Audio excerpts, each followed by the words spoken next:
وتوکل علی اللہ، اور اللہ پر توکل کیجیے، وکفیٰ باللہ وکیلا، اور کافی اللہ تعالیٰ کارساز، معاون، مددگار، اللہ کافی ہے۔ اس پر توکل کرو گے وہ تمہارا وکیل بن جائے گا، تمہارا کارساز بن جائے گا۔ توکل کا معنی ہوتا ہے اسباب، اللہ کے عطا کردہ اسباب کو بروئے کار لا کر توکل کرنا۔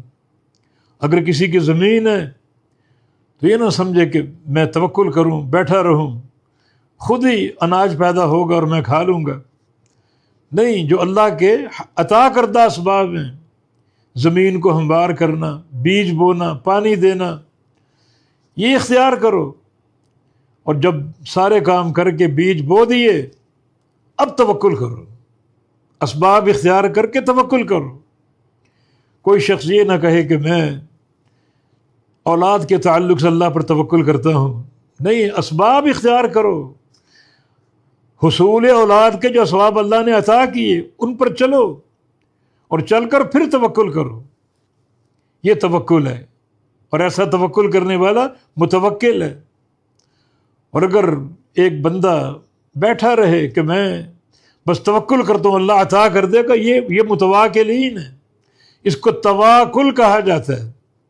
جیسے یمن کے کچھ لوگ مدینہ آئے تو امیر عمر بن خطاب رضی اللہ عنہ سے پوچھا کہ تمہارا کیا شغل ہے، کیا تمہاری مصروفیت ہے؟ تو انہوں نے کہا کہ انا متوکلون، ہم تو توکل کرنے والے، ہماری زمینیں ہیں مگر توکل کرنے والے۔ فرمایا کہ تم توکل نہیں کر رہے، متواکلین ہو۔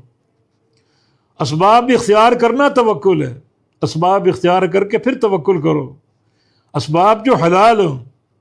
اور اگر آپ اسباب اختیار ہی نہ کریں اور سمجھے کہ میں توکل کر رہا ہوں تو یہ تواکل ہے، توکل نہیں، یہ دکھاوے کا بھروسہ ہے، حقیقی توکل نہیں ہے۔ حقیقی توکل اللہ کے عطا کردہ اسباب کو اختیار کر کے توکل کرنا۔ مریض ہیں تو ڈاکٹر کے پاس جانا، علاج اور شفا کی دوا لینا، پھر اس دوا کو استعمال کرو، پھر اللہ پر توکل کرو۔ یہ عقیدہ نہ ہو کہ یہ شفا دوا کے اندر ہے، عقیدہ یہ ہو کہ دوا ایک سبب ہے، اصل عطا کرنے والا اللہ رب العزت ہے۔